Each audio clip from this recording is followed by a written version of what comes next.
All right, welcome back. Fox Sports 920 The Jersey. This is the Zach Gelb Show coming to you from the Princeton Orthopedic Associates Studios. Cologne Hellickson tonight in Philadelphia. First pitch is at 7:05. And now joining us to talk a little Mets-Phillies, and of course the 30 for 30 last night with Doc Gooden and Darryl Strawberry, is the Mets pre- and post host on WOR, and that's Wayne Randazzo. Wayne, thanks for a few minutes, and how are you? Sure, Zach. I'm great. How are you? Well, I'm doing great, and I appreciate a few minutes tonight, so I'm sure you got to watch that 30 for 30. What were your thoughts on it last night? Well, I thought it was a well-done documentary and a look into the lives of those two guys who were heroes at one time to a New York Mets fan base that was certainly thirsty for a championship at the time that they came around and is thirsty for one again. And, I thought that those two, in a way that they've reemerged out of the struggles that they had, especially Darryl Strawberry, who's gone on to open recovery centers and really become a spokesperson for how to kick having the addictions that he had. It was a nice look into those guys who are, for whatever reason, kind of grouped together. I mean, they're not necessarily best friends. They weren't even then, really. But, they've always just been kind of coupled in a way, and it was a nice tribute to their lives and their careers. I wasn't alive in '86, but this is the general consensus from Mets fans that still after all these years, they're fortunate to get '86, but they thought there should have been more, and they touched upon that in the documentary last night, the tremendous 30 for 30. But when you were watching that, it was hard to, really sit there and not imagine what they could have done if they were able to stay clean. Yeah, I was 2 years old in 1986, and I grew up in Chicago with the 1985 Bears looming over everybody's heads there in a similar way, that the 85 Bears were this dominant wrecking crew that was just gushing with personality and won the Super Bowl and then never won again. And the 86 Mets certainly along those same lines, and part of that is because of Strawberry and Gooden not being able to stay on the field and not being able to stay clean at that time. So it definitely cast a shadow over that group, that those two really couldn't be the part of it that everybody thought they would. Gooden was lost for some of '87. Strawberry had a great year in 1987, but they just couldn't get over the hump again as St. Louis won the National League East that year. And then in '88, that team really did have a great chance to go back and win. But as the Mets even found out in '86, you just don't waltz into the playoffs despite winning 100-plus games and have success. 1988, they ran into Oral Hershiser and the Dodgers. It was a 7-game series, but Hershiser shut them out in Game 7, and that was the closest they would come again.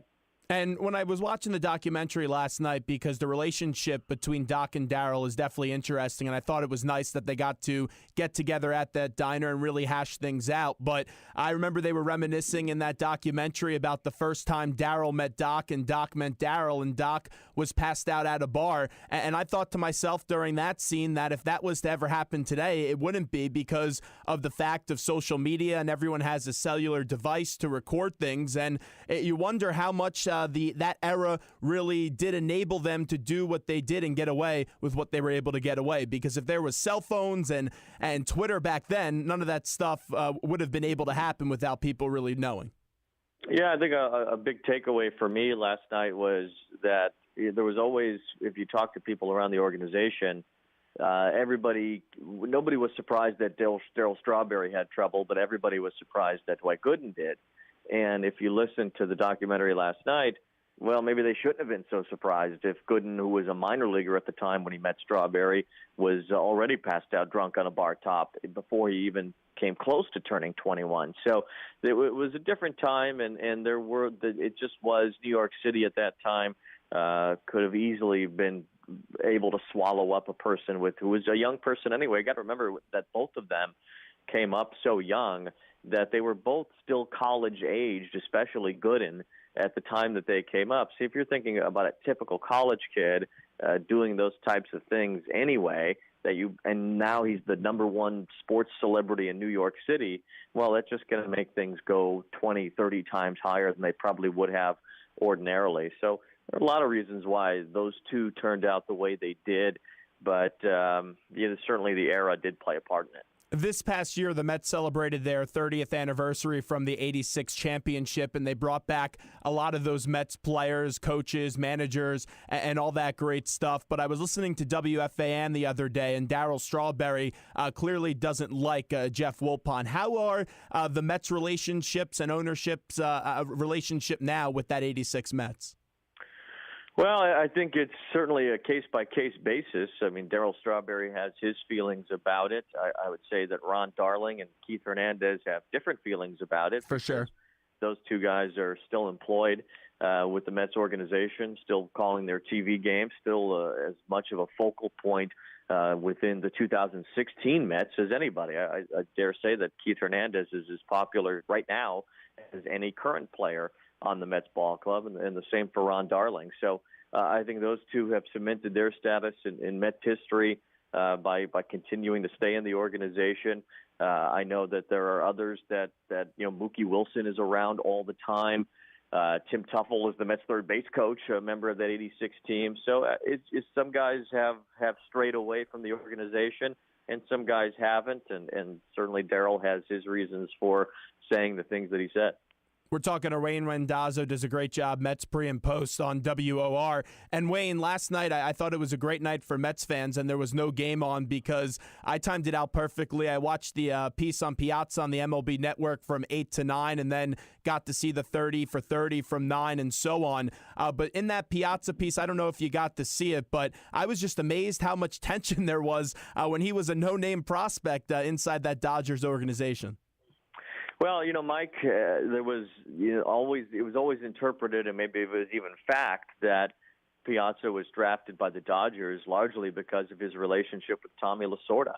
That Tommy and Mike's father were friends in the Philadelphia area, and that Piazza was just a throw-in in a draft that was seemingly endless back then. A 62nd round pick. They don't even get to the draft was cut to 50 soon after that, and now is at 40 rounds. So to be 22 rounds beyond what the maximum is now, I mean, it was certainly apparent at that time that Mike Piazza was just a nobody, that he was going to go into the Dodgers system and catch in the minor leagues, and that was that. So to turn around and have the Hall of Fame career that he ended up having, and I still think, Piazza, we talk about loyalty to an organization. Well, Piazza's is clearly to the Mets at this point in his career or in his life, and his loyalties and his feelings about the Dodgers organization isn't quite as strong as how he feels about the Mets. I'm sure when you talk to people, they always tell you, hey, I'm the biggest Mike Piazza fan, and I consider myself being one of those biggest Mike Piazza fans. And I take a look at it from here on, and then the next 2 weeks we're going to celebrate both in Cooperstown and at Citi Field what was a historical career, an all-time great hitting catcher, to me the best hitting catcher of all time. But I'm still annoyed that he had to wait this long to get into the Hall of Fame just based off pure innuendo. Where do you stand on Piazza having to wait the years that he had to get into the Hall of Fame? Well, the Hall of Fame is just nobody really remembers at the end of the day what year you went in or if you were a first ballot Hall of Famer or not. Joe DiMaggio wasn't a first ballot Hall of Famer, as ridiculous as that sounds. And there were many others like him, some of the greatest players of all time that we consider to be surefire Hall of Famers, no doubt, did not get in on the first time. So for Mike Piazza to have to wait, a lot of guys have had to wait. And if it was the stink of steroids that made Mike wait, well, then so be it. But we certainly know at this point that Mike never failed any sort of test, was never really brought up in any way with regard to steroids. And really just that part, being a part of that era, kind of clouded everything that's surrounding him. And again, you go back to his background and the fact that he wasn't this stud prospect. It wasn't somebody that was supposed to be a Hall of Fame player that put in the work to become one. So, it doesn't really matter if he was a first ballot Hall of Famer, if he had to wait a few years. He's a Hall of Famer, just like Ken Griffey Jr., just like Babe Ruth, just like Hank Aaron.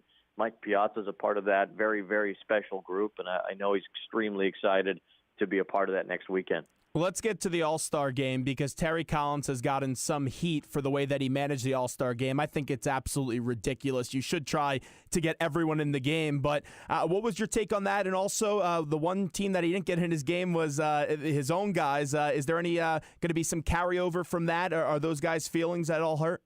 No, I wouldn't imagine so. I mean, I think at the end of the day that they were all happy to be All-Stars, whether they took the field or not on Tuesday night. I mean, you have to remember with Terry Collins and the Mets fan base, everything that Terry does comes under some sort of scrutiny. I mean, That's true.